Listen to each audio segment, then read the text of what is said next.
Otep à tous, bien-aimés frères et sœurs. L'Algérie vient de donner un coup dur à la France. L'Algérie est en train de creuser le déficit de la France. L'Algérie est en train d'accélérer le déclin de la France. En tout cas, l'Algérie contribue maintenant. L'Algérie est en train de suivre la voie de l'AES, des pays de l'AES, du Mali, du Burkina et du Niger. L'Algérie frappe. Alors, qu'est-ce qui se passe exactement? L'Algérie était l'un des plus grands consommateurs des céréales français. Et l'Algérie vient maintenant de priver la France de ce marché. Un marché de près de 800 millions d'euros. Eh oui, 800 millions d'euros. L'Algérie dit non à la France. Depuis quelques années, 80% des céréales, du blé consommé en Algérie venaient de la France. Aujourd'hui, au moment où je vous parle, on est passé de 80% à 2%. Ça veut dire que l'Algérie n'est plus pratiquement un client. Non, l'Algérie n'est plus un client, c'est fini. 2%. Et imaginez quoi, et ce qui fait encore plus mal d'ailleurs à la France, c'est que l'Algérie n'est pas allée acheter le blé ukrainien. Non, pas du tout. Si quelqu'un vous a dit ça, il a menti. L'Algérie est allée en Russie. Le marché que la France a perdu là, de 700 millions d'euros, parce que à l'époque, l'Algérie dépensait 800 millions d'euros par an pour acheter le blé en France. Maintenant, si elle achète beaucoup, c'est 101 millions à peine. Donc la France a un manque à gagner de 700 millions d'euros. La France augmente par ce fait-là seulement le déficit budgétaire français. Continue de baisser, de s'enfoncer dans le gouffre. Alors Emmanuel Macron, il a fait fort. Il est bon. Il est bon parce qu'il est en train de mettre la France là carrément à genoux. Au lieu de penser à ces problèmes-là, lui il pense comment il faut faire pour que je puisse détruire le Nigeria, le Niger plutôt, je puisse détruire le Burkina Faso, faire des coups d'État. Alassane Ouattara, chaque mois, il est à Paris pour aller comploter avec la France. Et la France est en train de prendre des coups dans tous les sens. Les excuses. Donc, ça dit que c'est une situation, mais alors, calamiteuse.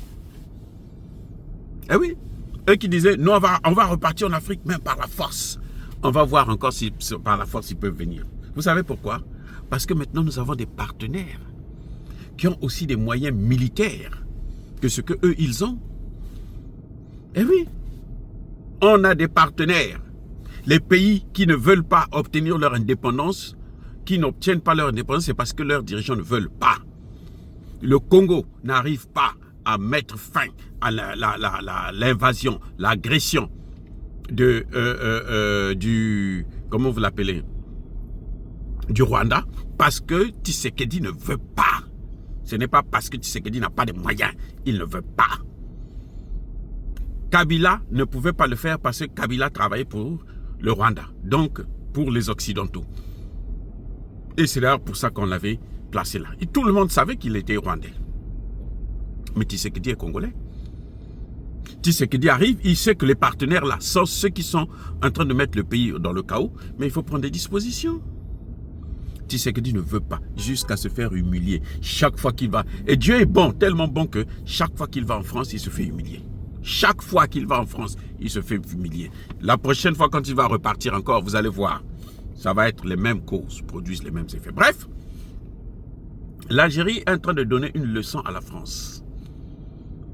Eh oui, l'Algérie j'espère qu'elle a bien compris que la France n'est pas là pour l'aider.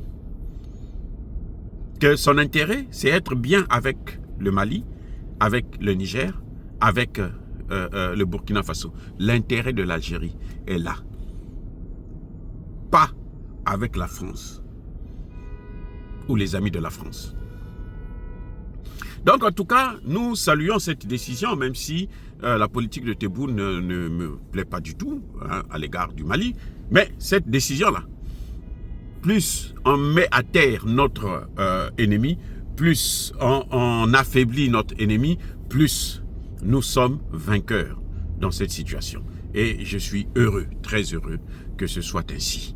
Oh, bien-aimés frères et sœurs, la France vient de recevoir une claque.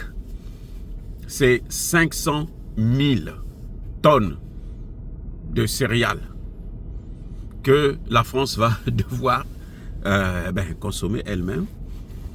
Et puis ça ne va pas développer, ça ne va pas apporter de l'argent aux agriculteurs. Ils seront obligés de bazarder ça ou de jeter ça, de brûler ça.